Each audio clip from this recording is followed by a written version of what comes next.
wanted to begin by saying that historians of American conservatism face, I think, a very different landscape than they did 15 years ago.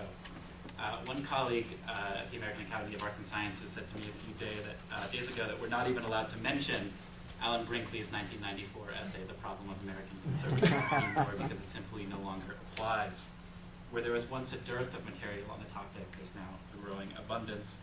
And I think as a result, the point at which a new historical contribution could justify its existence merely by the absence of competing narratives has passed. In the past half-decade alone, a substantial body of new scholarship has addressed a number of the most prominent gaps in the historical record.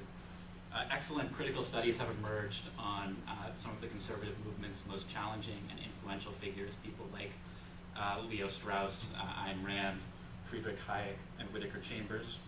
Research into the development of conservatism at the grassroots level has yielded a renewed and I think more serious attempt to understand the ways its subjects perceived the world and their social philosophies. And a proliferating literature has commenced the task of chronicling the institutional structures and begun to unravel the complex points of intersection that developed over the course of the 20th century between business people, financial institutions, political associations, and free market advocates. Within that scholarship, we've seen works that illuminate the connections between the Rand Corporation and the emergence of rational choice theory in contemporary policy discourse. We've seen works like Steve Tullis's book that demonstrate the ways in which intellectuals help to maneuver the levers of change in the legal profession. And we've had scholars clarify the essential role played by popular proselytizers in the expansive orbit of national review. And cumulatively, I would argue that all of these new books represent a paradigm shift in the way that the history of conservatism is being written. Ideas and intellectuals are now broadly acknowledged to have played a constitutive role in the conservative turn, and advocacy organizations have begun to be assimilated as essential components in the mechanisms of political change. So the question I wanted to focus on today, in brief remarks, is what problems in the wake of all of these recent contributions remain pressing for intellectual historians to endeavor to answer. And I think there are obviously many more promising avenues for research than there is time to address them, so I'm just going to focus on a few that have helped to motivate me in my own research and that I think will be useful categories of analysis going forward. So to give you a very brief introduction, since unlike the other panelists, my book is not published, on my own research, I focus on the reemergence of free market advocacy since the Great Depression. And I look at that, I'm basically focusing on a problem with which we're all familiar, which is that in the years immediately following the Great Depression, free market advocacy was widely disparaged within the international scholarly environment and in the domestic political sphere. And that 50 years later, it had become pervasive within economics faculties and broadly influential in American politics. And I look at, there are many ways in which you can look at this transformation. We've seen various studies of different kinds. I look at it through a slightly different angle, which is the lens of the Mont Pelerin Society. It's a group of people who were assembled by Friedrich Hayek in 1947 with the goal of assembling business people, philosophers, economists, journalists, people from a variety of different backgrounds, all of them supported the return of the market mechanism.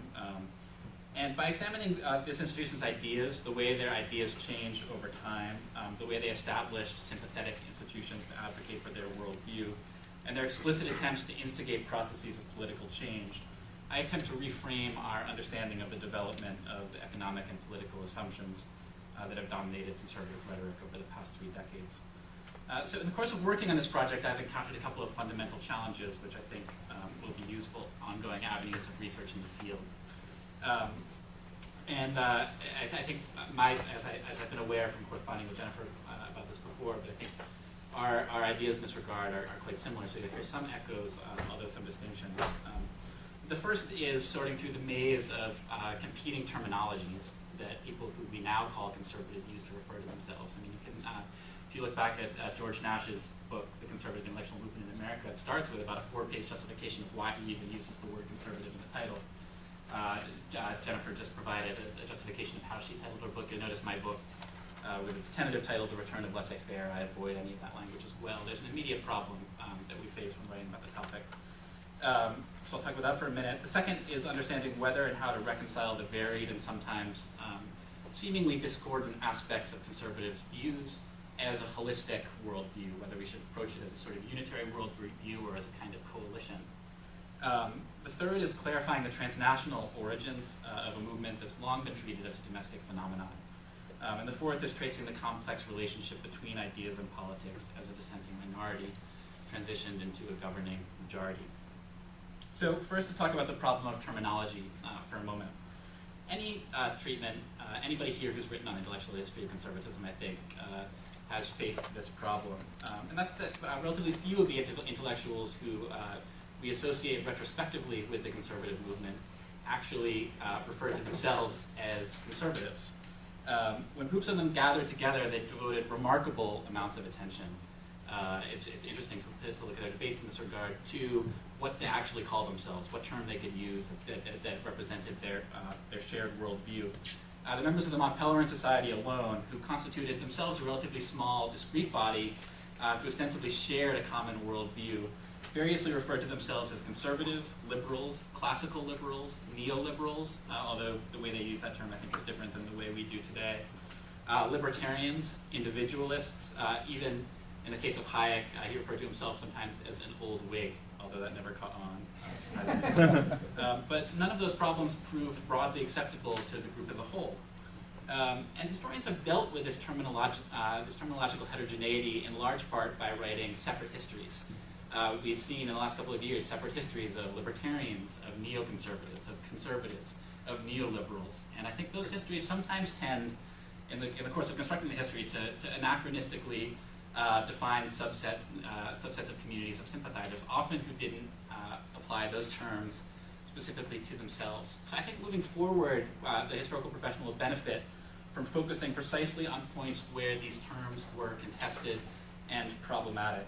And the scholars who adopt such an approach will help us to illuminate the complex and overlapping ideological landscapes that those points of differentiation reveal. So if intellectual historians need to be more attentive to the points of tension between different groups within the conservative movement as a whole, I think they also need to be more attentive, and this dovetails with some of the things that Jennifer said, but to points of tension within individuals' worldviews. That's to say that this is what Jennifer was mentioning. It's been a long trope in scholarship on conservatism, but scholars often talk about this tripartite set of commitments: libertarianism, traditionalism, strong national defense, the three-legged stool.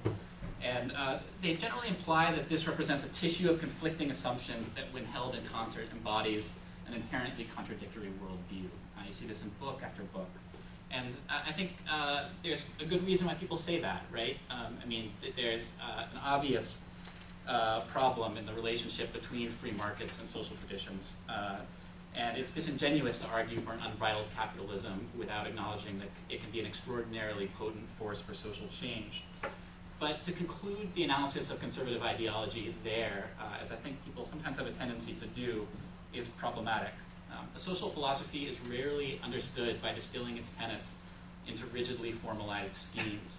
Few of us would withstand an interpretive procedure that ceased with the observation that there were aspects of apparent conflict within our stated worldview. Understanding why individuals believe what they do and evaluating the comparative validity of their beliefs requires a mode of analysis that acknowledges the entangled nature of the problems that they're attempting to address. I think our understanding of the conservative movement would be enhanced by histories that move beyond the simple observation of apparent conflicts and instead engage in careful, critical reconstructions of the ways in which conservatives attempted to justify the coherence of their own worldviews. So one way to go about that task, and I think we've begun to see this in recent years with some remarkable studies, is through intellectual biography. Right? We've seen Jennifer Burns' work on Ayn Rand, Bruce Caldwell's book on Hayek, a proliferation of recent scholarship that's ongoing on Leo Strauss. And Rand, Hayek, and Strauss share a basic commonality. This is a banal observation, but I think it has a broader significance. And that's that they were all emigres. And as their stories help to reveal, I think the conservative intellectual world in the 30s, 40s, and 50s was in many ways surprisingly cosmopolitan.